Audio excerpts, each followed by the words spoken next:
एक गांव में मंगम्मा और अवंतिका नामक सास बहू रहते थे। उनमें सास बहुत अच्छी थी। वो अपनी बहू अवंतिका का खूब ख्याल रखती थी, लेकिन अवंतिका बहुत बुरी थी। वो हमेशा अपने सास से बहस करती थी, लेकिन जब तक उसका पति घर पे था वो ऐसे नाटक करती थी जैसे वो अपनी सास का बहुत अच्छा ख्याल रख रही हो। और जैसे ही उसके पति काम करने दूसरे शहर जाता था वो शुरू हो जाती थी। वो अपनी सास को बिल्कुल कोई इज्जत नहीं देती थी। और इतना ही नहीं, अगर उसकी सास अवंतिका की बात नहीं मानती थी तो वो ऐसे कहती थी, अगर तुम मेरी बात नहीं मानी ना, मैं अपनी पति को बताकर तुम्हें इस घर से बाहर निकलवा दूंगी, समझी। इसी कारण मंगम्मा, इस उम्र में मैं बाहर जाकर कैसे जी पाऊंगी, अकेली मैं कुछ नहीं कर पाऊंगी। इसी डर में वो जो अपनी बहू कहती थी चुपचाप करती थी। एक दिन अवंतिका की दोस्त शहर से उसके घर आते हैं। तब वो अपनी सास से ऐसे कहती है, हाँ सुनो, शहर से मेरे दोस्त आए हुए हैं, उन सब के लिए विभिन्न प्रकार के व्यंजन बनाओ और वो भी जल्दी। उतने व्यंजन मैं कैसे बनाऊं बेटा, कुछ ही पकाऊंगी। मेरी सहेलियों के सामने मेरा इज्जत निकालना चाहती हो तुम? ऐसा कुछ नहीं है बेटा, मेरा वो मतलब नहीं था। उतने सारे व्यंजन मैं अकेले कैसे बनाऊंगी? अगर तुम भी थोड़ा मदद करोगी तब मैं बना पाऊंगी। क्या मैं तुम्हारी मदद करूं? मतलब मेरी सहेलियां यहाँ आई हुई है, उनको छोड़कर मैं तुम्हारी मदद करते रह जाऊं? तुम जरूर ये सब मेरे दोस्तों के सामने मेरे इज्जत निकालने के लिए कर रही हो ना? अरे रे बेटा, मेरा ये मतलब नहीं था। ठीक है, मैं वो सारे व्यंजन बना दूंगी, तुम जाकर अपनी सहेलियों से बात करो।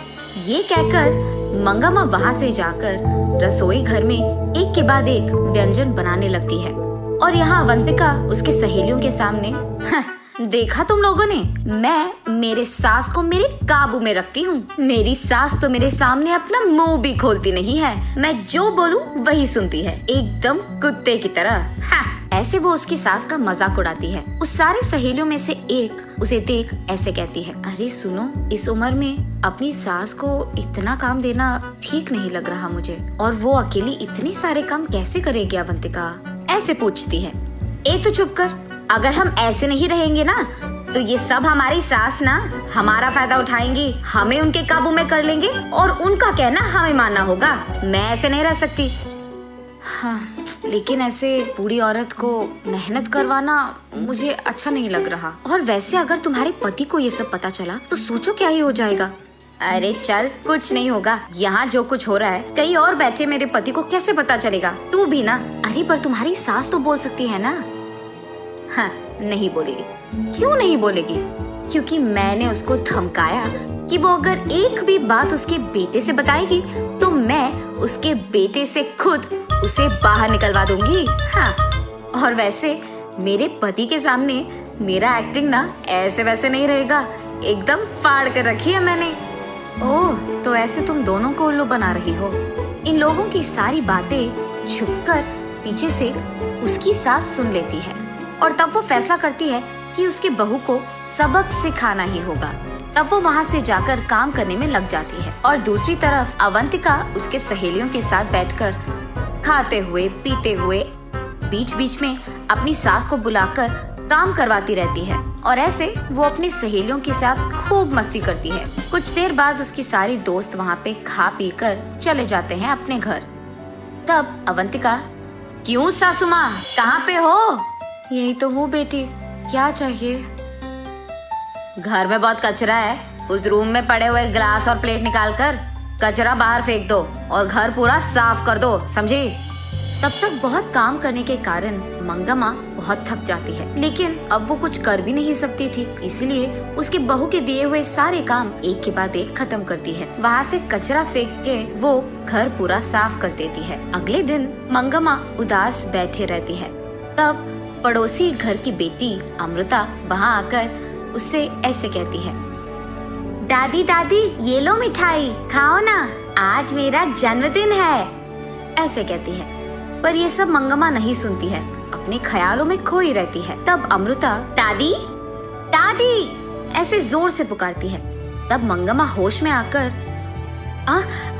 बोलो बेटी अमृता, यहाँ कैसे आना हुआ? मेरा छोड़ दीजिए दादी, लेकिन आप ऐसे उदास क्यों बैठे हैं? ऐसे कहती है। तब मंगम्मा जो कुछ भी हुआ उसको समझाती है। ओह, इतना ही? इस समस्या का उपाय तो मेरे पास है।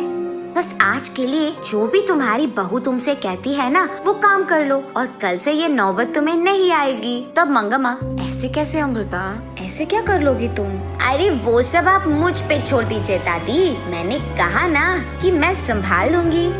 ये कहकर अमृता वहाँ से हंसते हुए चली जाती है। इतने में अवंतिका वहाँ आकर पहनी हुई कपड़े सारे मंगम्मा के मुंह पे फेंक कर, सुनो, ये सब धोकर इस्त्री करके मुझे वापस करो। अरे घर में तो वॉशिंग मशीन है ना बेटा, उसमें डाल देती। ये कपड़े अगर वॉशिंग मशीन में डालेंगे ना तो खराब हो जाएंगे, तुम पहले काम करो ना।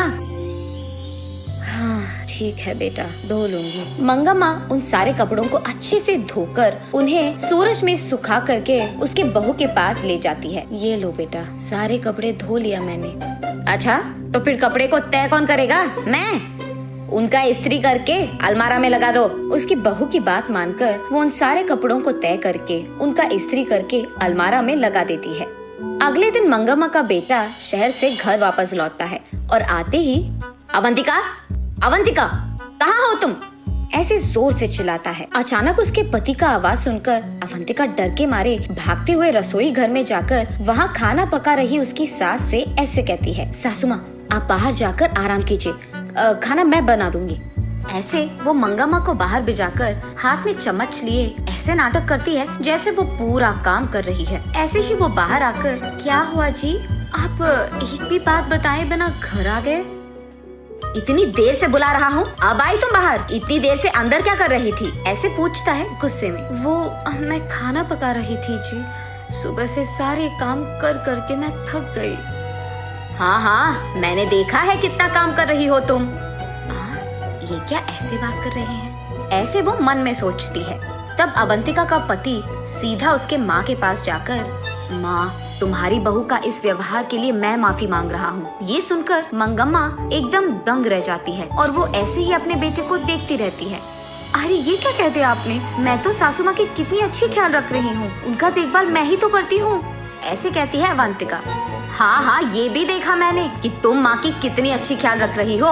ये कहकर पॉकेट में से एक मोबाइल निकालकर उसमें एक वीडियो अवंतिका को दिखाता है। उस वीडियो में अवंतिका अपने सास से कपड़े धुलवाना, उनका इस्त्री करना, तय करना, ये सब दिखाई देता है। ये देख मंगम्मा को समझ आता है कि ये सब अमृता का किया है और ये समझकर वो अपने आप में खुश हो जाती है। मगर दूसरी तरफ अवंतिका को ये नहीं पता चलता है कि ये सब किसने किया है, लेकिन वो अपना गलती मानकर चुपचाप खड़ी रहती है। उसके बाद अपनी गलती का एहसास होने के कारण वो अपनी सास का बहुत अच्छा ख्याल रखने लगती है।